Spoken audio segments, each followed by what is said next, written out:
¿Qué tal? ¿Cómo les va? Esto es Malvinas, historia de héroes y traidores, capítulo 236. Estamos saliendo en vivo. Usted vio al principio que se repitió dos veces. Bueno, es que hay un problema técnico. Uno de los micrófonos se plantó y bueno, uno no puede estar adentro de los equipos. Se plantan y se plantan, pero ya fue solucionado. Así que vamos a comenzar con el programa de Malvinas de hoy. El programa de Malvinas de hoy tiene que ver con el Exocet. Tiene algunos condimentos, algunas cositas que voy a intercalar, pero el contenido del programa tiene que ver con el Exocet. Antes de ir de lleno al Exocet, ustedes vieron que durante el programa, desde hace una semana, por abajo sale un rol que dice el número de email y el número de teléfono para que se comuniquen. Bueno, a través del celular, un televidente de Capital Federal mandó una fotografía, la fotografía de su hija. Chicos, si quieren pueden poner la foto. El que me mandó la foto es Matías Goldberg. Y dice, mi hija con 2 años, todas las mañanas se levanta, va hasta el balcón, dice Argentina y Malvinas mientras besa la bandera. Nosotros, por supuesto, desde atrás gritamos viva la patria. Bueno, esta es una de las cositas que uno recibe semana a semana, que hacen de que uno siga con el programa, porque se da cuenta que esta nueva juventud está más ávida de recibir información y de tomar conocimientos de Malvinas que quizás nosotros que éramos de la época del 70 y del 80. Por otro lado, a mi página de Facebook también me escribe Gonzalo Salera y me manda la foto de su hija, que tiene apenas un mes, y que me dice que los viernes se sienta a mirar a través de la computadora por internet el programa. Ustedes saben que sale a través del canal de cable, Canal 2 Televisión Regional. Usted en internet se mete y puede ver el programa en vivo. El programa también sale por Canal 5 de Mar de Ajó, 1 hora después y una semana diferido. Pero bueno, Gonzalo Salera me dice que es mi televidente más joven, su hija que apenas tiene un mes. Ahora sí, vamos a ir de lleno a lo que es Exocet. Exocet, que muy pocas cosas se contaron, muy pocas cosas se han dicho. Bueno, la historia real, no sé si algún día la vamos a llegar a saber por completo. Lo que vamos a ver ahora es un video de Perú. Antes los voy a poner un poquito en tema.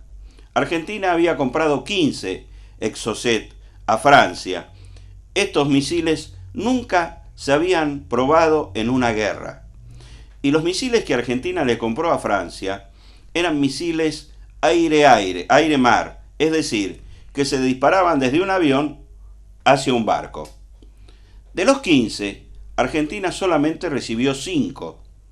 Ahora, no estaban todavía preparados para ser disparados desde un avión, ni tampoco se tenía un avión previsto. Entonces, la gente de la Marina preparó un avión que en realidad no era un avión de combate, sino que acá se utilizaba como avión de instrucción, que era el Super Etendard. Pero esa historia la vamos a contar después. Sigamos con los misiles. Compró 15, recibió 5. Con esos 5 ahora ustedes van a ver qué es lo que pasó. Pero resulta que cuando quiso solicitar los otros 10, Francia produjo un embargo y esos 10 misiles no pudieron llegar a la Argentina. Entonces Perú, que también había comprado los Exocet, agarra y le dice al gobierno argentino, no se hagan problema, nosotros también compramos misiles, así que le prestamos nuestros misiles y cuando ustedes reciban los de ustedes, nos devuelven los misiles. Bueno, el problema es que a Perú también le hicieron el embargo porque se habían enterado, o algo parecido pasó, ahora lo van a ver en el video, y entonces Perú le dice, bueno, no se hagan problema, nosotros le vamos a comprar los misiles a ustedes, pero como si fuéramos nosotros. Toda esta trama extraña, como usted la escucha, bueno, ahora la va a ver a través de un reportaje especial y de una investigación especial que hizo la televisión de Perú 27 años después. Y este video es un video exclusivo donde más o menos se aclara, no muy bien, pero por dónde iban a venir los otros Exocet, que al final nunca vinieron. Porque si hubieran llegado y hubieran llegado a tiempo, quizás el resultado de la contienda y la historia hubiera sido diferente. Así que chicos, cuando quieran, vamos con el video.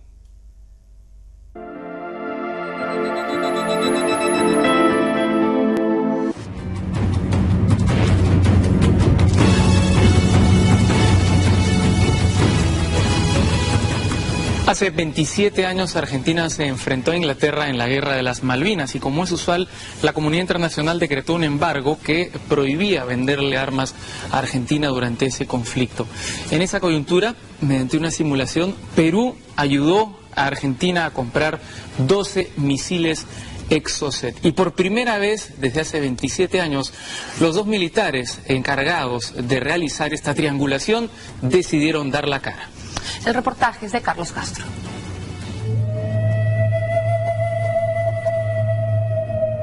Lo que no llego a entender es por qué la Fuerza Aérea Peruana se metió en un procedimiento tan peligroso. Este tipo de operaciones son incompatibles con el estatus diplomático. Eso lo establece la ley internacional.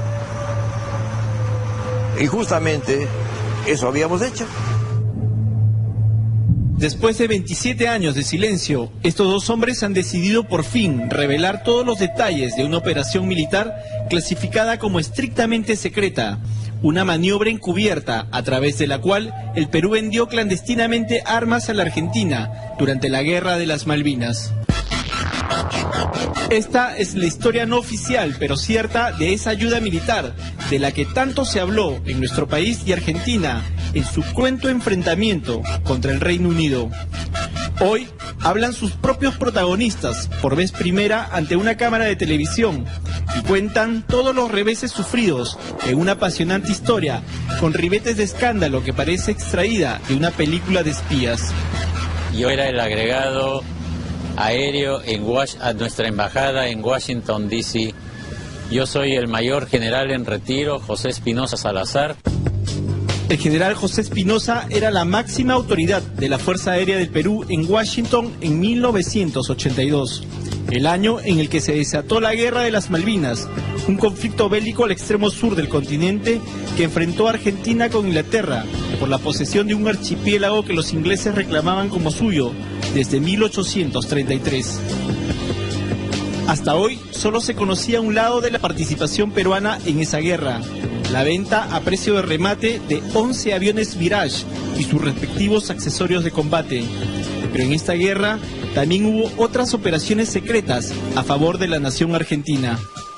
Ellos querían comprar 12 misiles Exocets, que en ese momento, por asuntos de guerra, subió su cotización de $270.000 a $1 millón cada uno. Durante el combate, los pilotos de la Fuerza Naval Argentina ya habían probado la efectividad de los misiles Exocet AM-39, una poderosa arma de combate que, tal como se aprecia en este video, se desplaza casi al ras del mar para evitar ser detectada por los radares enemigos. Su poder de fuego era temido por los ingleses, pues sufrieron importantes bajas, como el hundimiento del poderoso buque destructor Sheffield. Este video oficial, que fue elaborado hace apenas un año, confirma la importancia que representaba para Argentina adquirir más de esos ansiados misiles durante la guerra.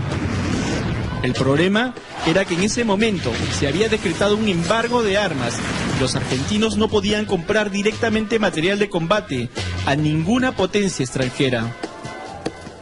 Es por eso que buscaron un mecanismo para evadir el embargo.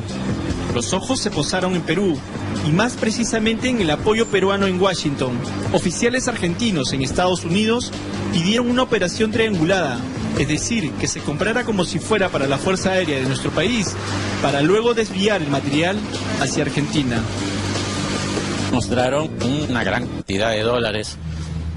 Ellos hablaron de 12 millones, el dinero lo llevaban en una maleta, ahí llevaban los 12 millones. Yo les dije inmediatamente que yo no podía hacer una adquisición de ese volumen por razones obvias, pues, ¿no? Porque ese volumen solamente lo podía manejar la superioridad.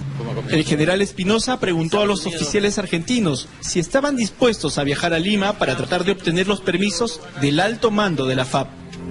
Los argentinos, desesperados, respondieron que sí, Sabían que los misiles Exocet eran vitales si deseaban mantener a raya a la poderosa armada inglesa. A partir de entonces se elaboró una directiva secreta a la que se llamó Celeste y Blanco, por los colores de la bandera gaucha, y cuyo objetivo principal era la adquisición de 12 misiles Exocet AM-39, una operación de $12 millones. Era estrictamente secreta, era más que secreta, estrictamente secreta. Entonces no podíamos hablar ni por radio, ni mandar telex, ni por teléfono, porque automáticamente los servicios secretos de los americanos nos iban a detectar. Era una misión, que duda cabe, de alto riesgo. De haber sido detectada, habría comprometido seriamente las relaciones diplomáticas con Estados Unidos y, por supuesto, con el Reino Unido. En Estados Unidos se comenzó la operación encubierta y hasta se eligió al proveedor de las armas. Por ello, el general Espinosa comisionó en esa importante labor al coronel FAP Osvaldo Saravia Peña.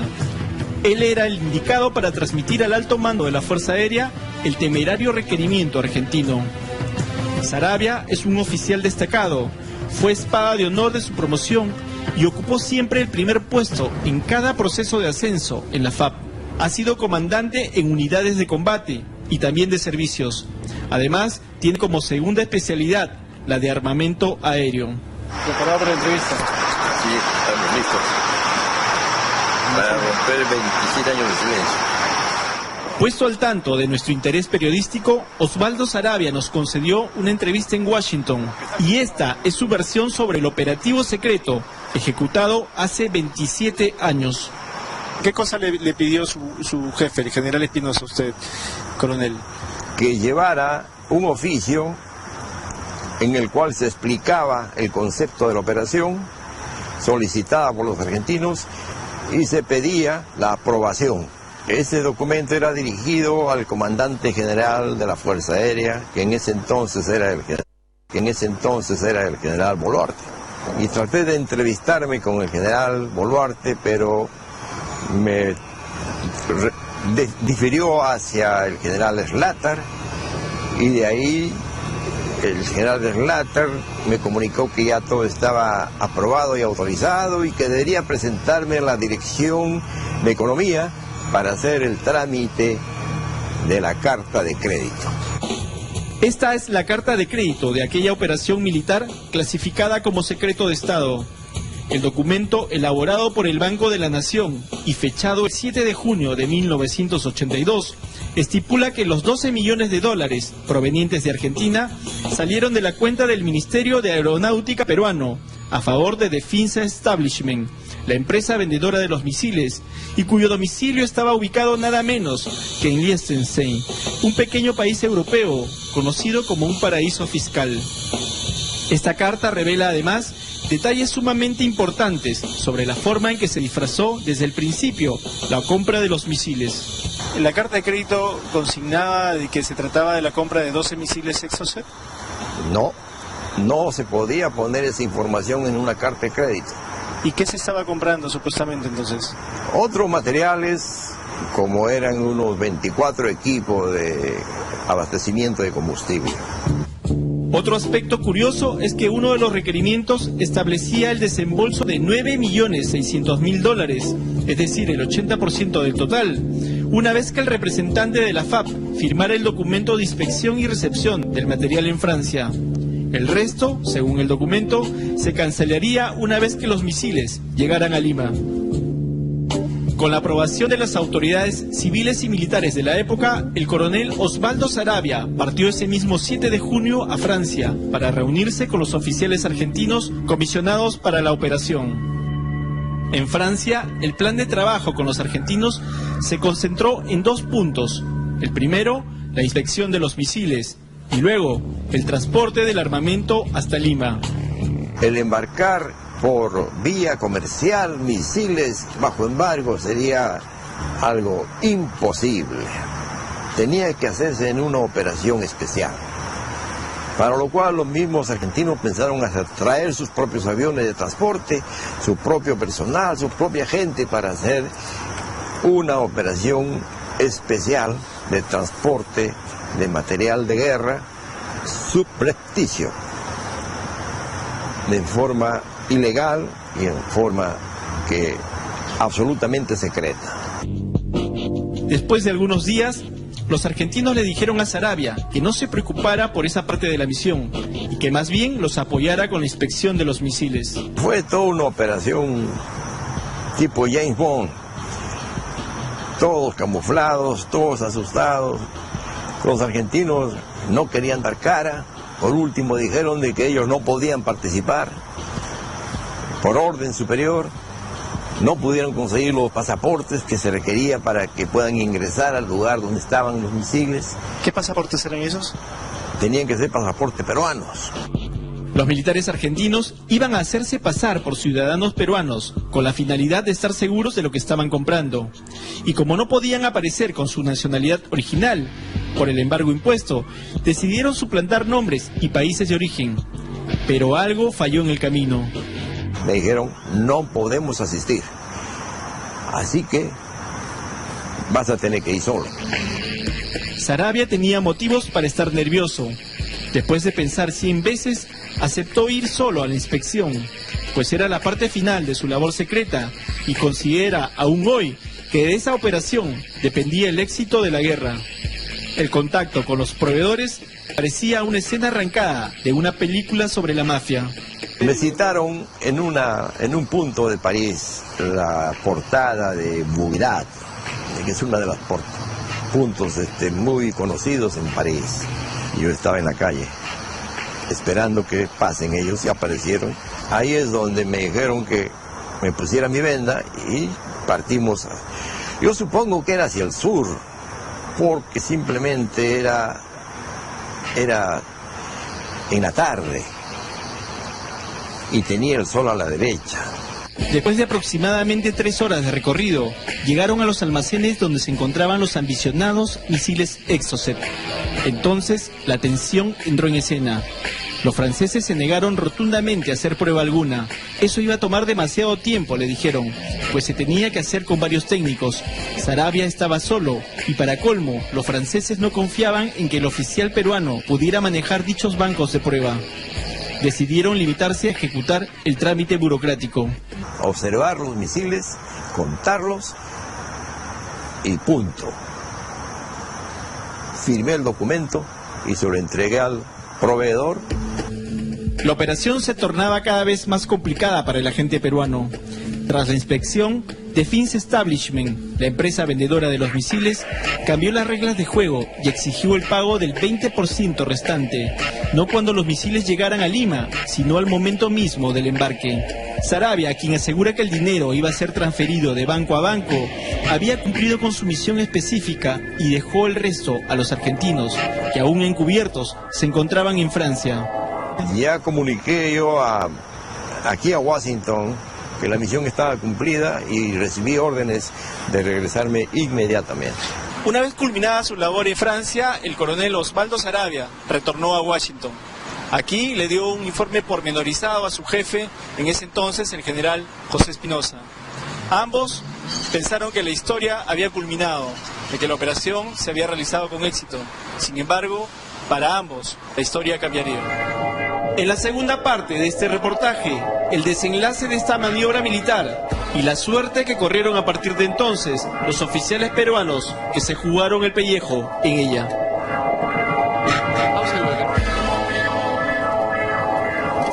No se pierda después de la pausa lo que sucedió con los protagonistas de este reportaje.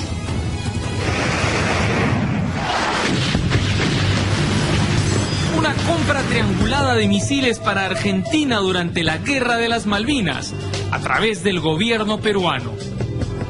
Una increíble historia hasta hoy ultra secreta, contada por sus protagonistas que 27 años después piden justicia.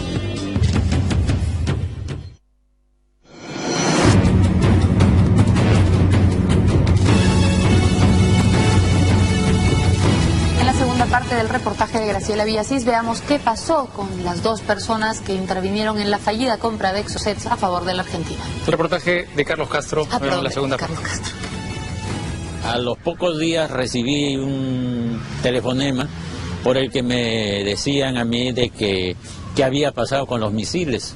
Yo le contesté al subdirector de Economía de que yo no tenía nada que ver. Me pidió que tenía que viajar urgentemente, que me presentara al comandante general a explicar. Esa era parte de la historia que comienza a hacerse triste para nosotros, porque los misiles no llegaron. Los misiles nunca fueron embarcados a Lima. Definsa exigía el pago restante, que ascendía a $2.400.000 antes de mandar los misiles. Y los argentinos, en sus 13, querían primero que el material llegara a Lima. El desacuerdo entre las partes terminó por aplastar al Perú, que estaba en medio. Y más precisamente, a los oficiales que ayudaron en la operación secreta.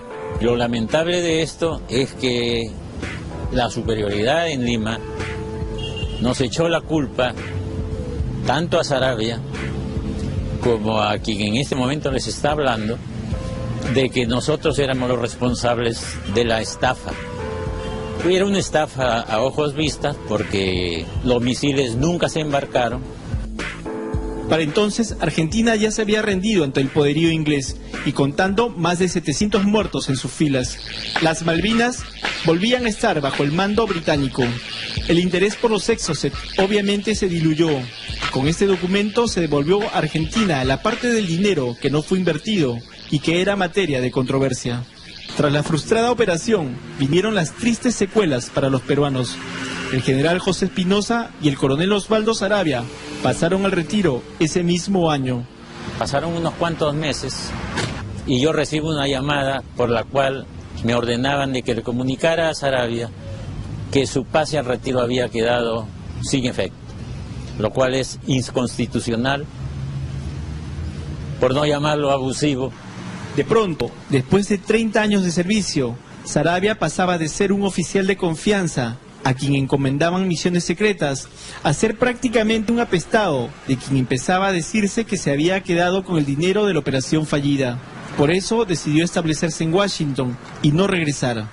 Era muy factible que yo, si regresaba, para tapar todas estas muestras de ineficacia y estas muestras de incompetencia, me hubieran puesto inclusive en la cárcel, sin pruebas, sin ninguna posibilidad de defenderme, y es muy posible que hasta mi vida hubiera corrido peligro. La FAP lo tomó como que había abandonado el servicio, porque no cumplí la orden de presentarme en Lima. Me enjuiciaron por abandono de destino y por desobediencia. Me sometieron a un consejo de investigación primero, todo fraudulento, todo fraguado, y no pararon hasta ponerme en el Consejo de Justicia Militar para que me enjuicien, y supongo que lo que querían es que yo vaya a la cárcel. ¿Lo sentenciaron el Consejo Supremo de Justicia Militar? No, yo quedé sobreseído. Saravia, increíblemente, fue dado de baja por medida disciplinaria y por ende perdió todos sus derechos, incluyendo el servicio de salud. Mi madre murió desamparada. Mi madre no tuvo acceso a la atención médica que necesitaba en un momento de emergencia.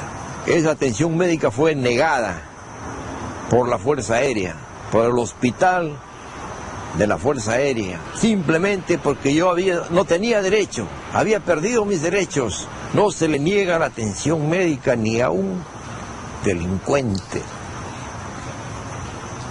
Pero lo hicieron con mi madre, caramba.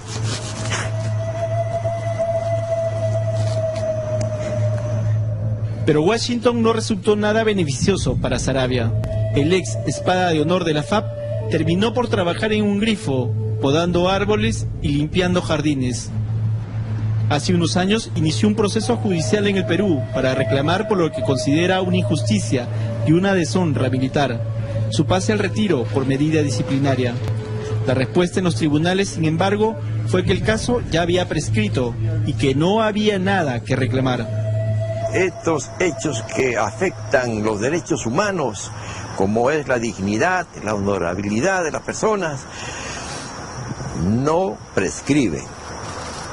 Por esta razón, llevo ahora el caso a la Comisión Interamericana de Derechos Humanos. Las represalias contra el general José Espinosa, ex jefe de Saravia, tampoco se dejaron esperar. Él asegura que fue espiado por teléfono y después de algunos años, ya en el retiro, se le abrió un proceso nada menos que por traición a la patria, infidencia y fraude. Se le acusaba de haber filtrado información confidencial a la revista Caretas, que publicó un artículo sobre esta historia en 1986. Los militares de entonces aseguraban que se había puesto en riesgo no solo la seguridad del Perú y Argentina, sino también la de toda Sudamérica. El caso, por supuesto, fue sobreseído por falta de pruebas. La FAP no pudo presentar una sola evidencia seria. Cuarto Poder intentó recoger la versión de la FAP sobre este caso, pero solo se limitaron a informar que entre sus archivos no había nada de esta operación secreta. 2 carreras militares rotas, 2 honras maltratadas en medio de una historia bélica hasta hoy secreta.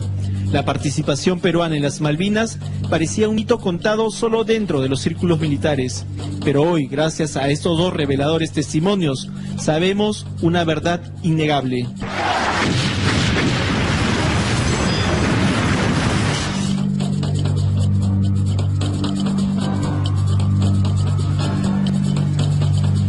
Tal como lo menciona el mismo Carlos Castro en este reportaje, el caso fue visto hace muchos años, fue revelado en el año 86 por la revista Caretas, pero lo novedoso es que los protagonistas nunca se habían atrevido a hablar. Han pasado 27 años y ellos sienten que verdaderamente han sido víctimas de un sistema que los mandó a hacer algo, que les ordenó ser piezas de un complicado tablero de ajedrez y que luego no solo los abandonó, sino que los maltrató. Y en realidad la actualidad de esta historia radica no solo en lo interesante que es, sino en preguntarnos cuántas veces miembros de las Fuerzas Armadas terminan siendo peones utilizados y maltratados por superiores que después no dan la cara. Adicionalmente, creo en este notable reportaje de Carlos Castro se plantea un tema que es fundamental para nuestro país y que tiene que ver con la cultura del secreto que durante tantos años nos ha gobernado. Y es el tema de la desclasificación de las informaciones confidenciales o secretas, cosa que se hace constantemente en los Estados Unidos, pasado un periodo de tiempo de 10, 15, 20 años, el que sea conveniente. Las informaciones secretas se revelan y así se conocen algunos elementos que sirven para que un país maneje su pasado como es debido. En el Perú no tenemos eso, por lo menos no tenemos una ley que funcione eficazmente. Y este tipo de casos deberían conocerse. Han pasado 27 años y es gracias a un reportaje periodístico que se conocen. Debería haber una política de Estado que buscara la transparencia. Hacemos una pausa, regresamos con más en Cuarto Poder.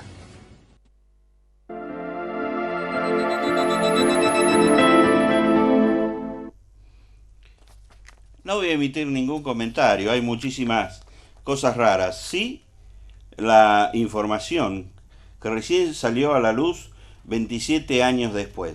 Bueno, este es un material que en la actualidad no está autorizado a ser divulgado. Tengo otro material, no tiene que ver con el Exocet, pero tiene que ver con una actividad bastante parecida a esta, ocurrida en España, del cual un periodista español luego hizo un documental que se llamó Operación Algeciras, pero en algún otro momento se los voy a contar. Ahora hacemos una pequeña pausa viendo un video institucional que tiene mucho que ver con el tema Malvinas y volvemos con Exocet. Dele, chicos.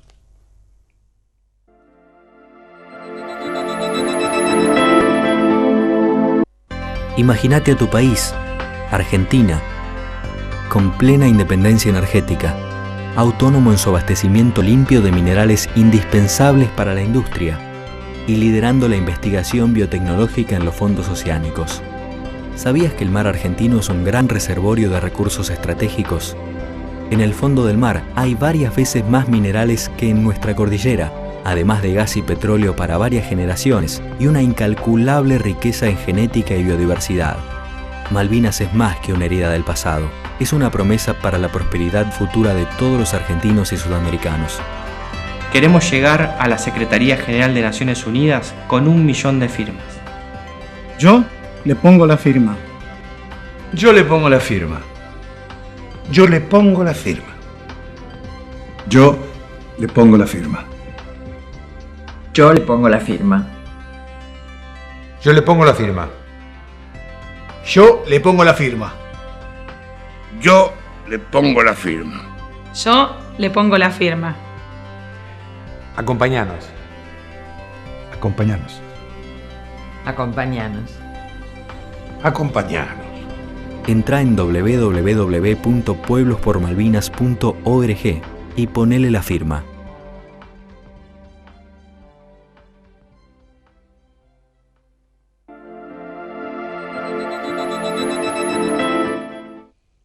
Yo le puse la firma. ¿Y usted? Bueno, entre a esta página y regístrese para que podamos juntar 1 millón de firmas. Lo que vamos a ver ahora es un material que me envía un corresponsal de guerra que estuvo en Malvinas, Carlos Ríes Centeno. Ustedes lo recordarán porque era el conductor de un programa de Canal 13 que se llamaba La Aventura del Hombre. Me envía este material que tiene que ver con cómo se disparó el Exocet desde el continente. Pero antes me mandó una pequeña información que me pidió específicamente que la leyera, cosa que voy a hacer. Préstele mucha atención porque fue un trabajo en conjunto y dice así: fue una verdadera operación militar conjunta, la cual tras más de 30 años casi nadie así lo destaca. La instalación fue diseñada y construida por un capitán de fragata, ingeniero de la Armada, junto a 2 técnicos civiles del taller de misiles de la base naval Puerto Belgrano. Transportada junto a los Exocet a Malvinas por aviones Hércules C-130 de nuestra heroica Fuerza Aérea, operada además por su diseñador, por 3 oficiales de Infantería de Marina, utilizando un radar RACIF cedido al efecto por nuestro ejército argentino. Mi operador de video, técnico electrónico, colaboró en la reparación de una falla en el tablero de control de tiro. Debo mencionar también la valiosa actuación de varios conscriptos, sin cuyo trabajo hubiera sido imposible emplazar la instalación todas las noches. Operación conjunta que como tal destaca el historiador Robert Scheiner en su extenso artículo publicado en la revista Joint Force Quarterly número 5 de 1994. Dado que estaba ya retirado desde 1973, concurrí voluntario a Malvinas para grabar el documental Guerra en el Atlántico Sur, junto a 3 de mis compañeros del equipo del programa La Aventura del Hombre, el que se emitió por única vez el día sábado 14 de mayo de 1983. Operé el radar RACIF con que se apuntaron los lanzamientos.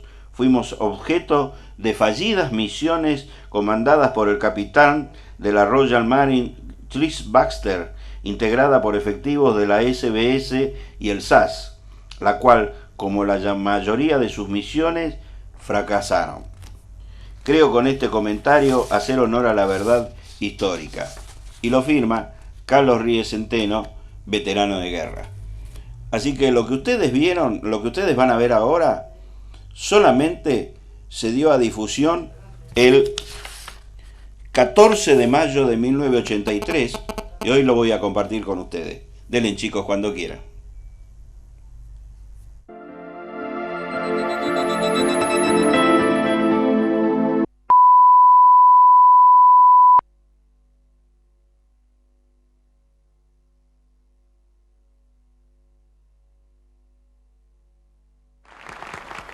Queridos hermanos y hermanas, estoy a punto de concluir la visita a vuestro querido país que he emprendido en nombre de la paz en momentos dolorosos de vuestra historia.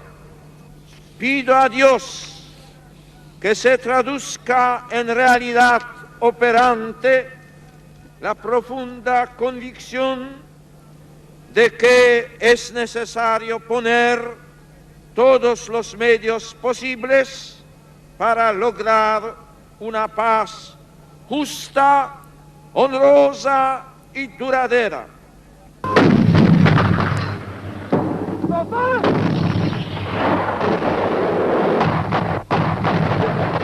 Ese mismo día 12 de junio, la artillería británica abría fuego sobre las posiciones de la defensa en Puerto Argentino. Y esa misma noche, la Argentina dispararía por primera vez en el mundo un misil Exocet desde tierra. Hoy, un año después, los protagonistas relatan su experiencia. Debemos encontrar un lugar que estuviera a 300 metros del mar para permitir que cuando el misil nivela a 3 metros de altura, lo hiciera sobre la superficie del agua. Además, este lugar debía reunir el siguiente requisito, de tener fácil acceso para instalarlo durante la noche y sacarlo a la mañana, de manera de no dejarlo expuesto a las vistas del enemigo que nos observaba durante el día con satélite y aviación. Y por último, lo teníamos orientado, o lo debíamos orientar, hacia la zona donde venían los buques. Sí, porque nosotros trabajábamos con un radar que nos había facilitado el Grupo de Artillería 3 del Ejército, un radar RACIT de infantería, que combinando este radar con el radar de vigilancia de Ejército, durante todas las noches en que hubo bombardeos de los buques, o sea, fuego naval, habíamos llegado a determinar la trayectoria, o la derrota, o sea, el lugar por donde pasaban indefectiblemente los buques todas las noches, y nunca supimos bien por qué pasaban siempre por un mismo lugar. De forma tal de que uno de los condicionamientos entonces nos indicaba de que el emplazamiento debía colocarse, además de esas razones, apuntado en una dirección determinada que era por donde sabíamos que pasaban permanentemente. ¿Cuánto tiempo les llevaba a colocar el misil en su posición de tiro? Debido a que se hacía de noche y a las condiciones del terreno, aproximadamente 2 horas.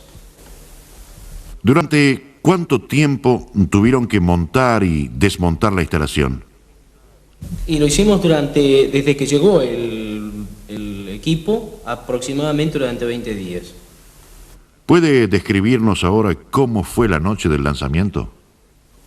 Sí, recuerdo que eran las 3:30 de la mañana del 12 de junio y había un buque inglés que había estado desde las 7 de la tarde del día anterior bombardeando la zona del batallón 5, del regimiento 7 y la zona del aeropuerto donde estaba el regimiento 25 de ejército.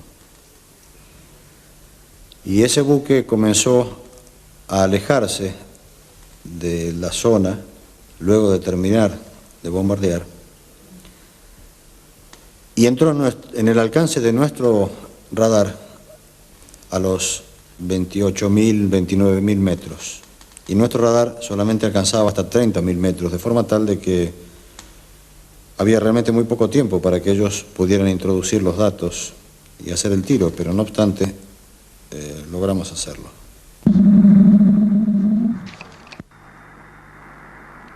Informe breve, perdón, otra más de todos los rumbos, señor, prácticamente recibo interferencia, fuerte interferencia a cambio de frecuencia en este momento.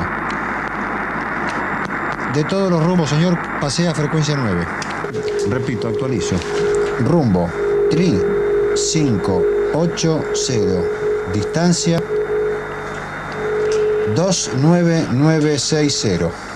Por favor, usted consulta si está ok eso.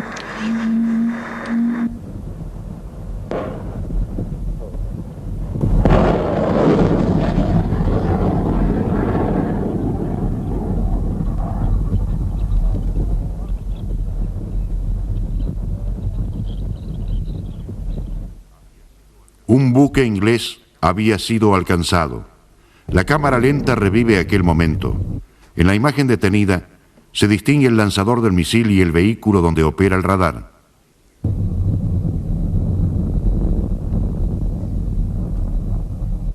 El Exocet hace impacto en un buque que se encuentra más allá del horizonte. Apreciamos el impacto y la información que tenemos, inclusive de fuentes inglesas, es que fue sobre el crucero liviano Glamorgan y que quedó, por lo menos aparentemente, fuera de combate. Esta es una imagen del crucero inglés Glamorgan, tomada desde el rompehielos Irizar el 18 de junio frente a Puerto Argentino.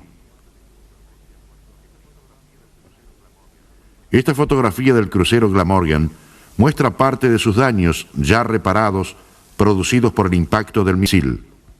Algunas fotos del crucero fueron publicadas en la revista japonesa Sea Power. El misil hizo impacto sobre la cubierta ocasionando el deterioro de todos los sistemas electrónicos del buque, dejándolo en consecuencia fuera de combate. El lanzamiento desde tierra de este misil fue una experiencia única en el mundo. El caso del Exocet Mar 38 es un misil, como sus siglas lo indican, Mar, para ser lanzado desde un buque contra otro buque. Nunca, por lo que yo tengo conocimiento y la gente que conozco de la empresa espacial, nunca previeron utilizarlo como elemento de tiro tierra-mar. Evidentemente, el hecho de no existir una instalación terrestre a la cual nosotros aferrarnos ya o tomarla como modelo, nos llevó a tener que hacer las cosas un poco, no desde cero por supuesto, pero casi.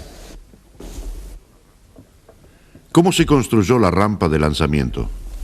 Bueno, por un lado, hacer realmente lo que era la parte de control, es decir, lo que era la instalación en sí propiamente dicha. Pero esa instalación necesitaba una serie de elementos auxiliares. Estaba un grupo generador, se necesitaba alimentación eléctrica. Necesitábamos de alguna manera tener las rampas de lanzamiento. Y eso tenía que ser transportable por avión y tener la posibilidad de desplazarse después. ¿Por qué es indetectable el Exocet?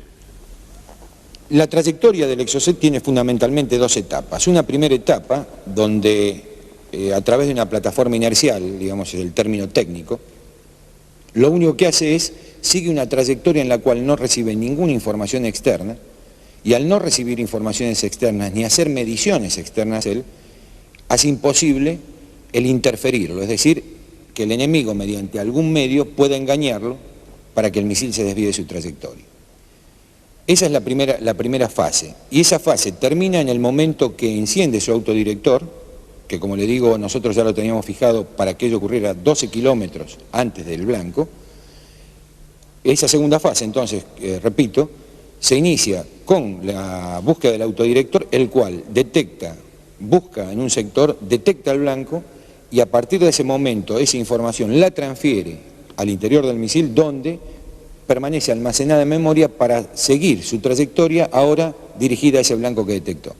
Si eventualmente durante esa fase hay interferencias, el misil hace una técnica muy especial para engancharse sobre la interferencia, es decir, se va a aquel que lo quiere engañar.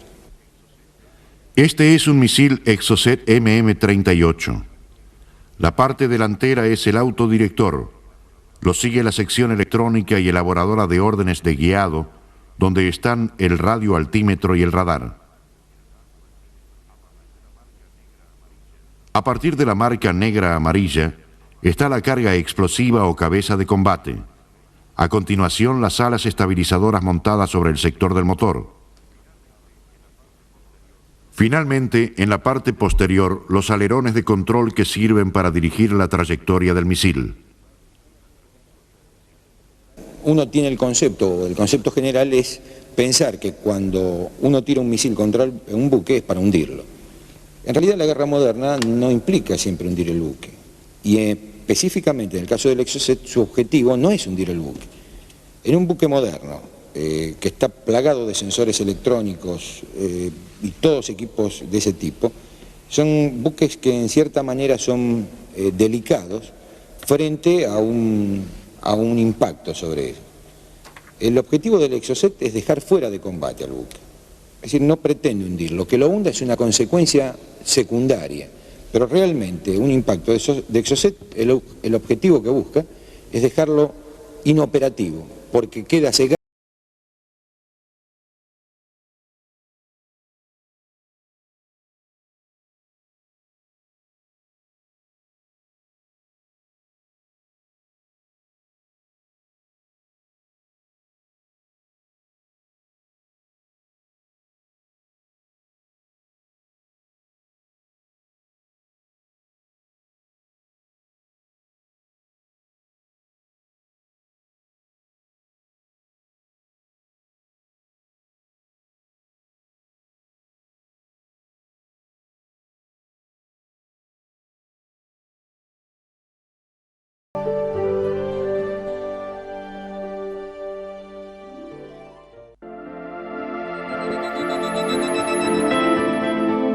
Los videos fueron muy buenos los dos, sobre todo el último, porque es un video muy esclarecedor de cómo hicieron para disparar un misil que está preparado para dispararse desde un barco con toda la tecnología, hacerlo desde tierra. Dos detallecitos. El misil, como nunca había sido probado, salía aproximadamente $250.000. Después que Argentina disparó el primer misil y hundió al Sheffield, el valor se fue de 250.000 a $1.000.000. Así todo el problema. Bueno, después de un año y pico, los franceses entregaron los 10 misiles que faltaban y todo lo demás. Pero esta es una de las historias y una de las perlitas de la guerra de Malvinas, para que usted no crea solamente que fue mandar 10.000 soldados al frente de combate a defender la patria. Hubo muchísimas cosas que los argentinos no saben y que a través de este programa se la queremos contar. Nos vemos la semana que viene, si Dios quiere, y la tecnología. Yo no me rendí. Chao, hasta la semana que viene.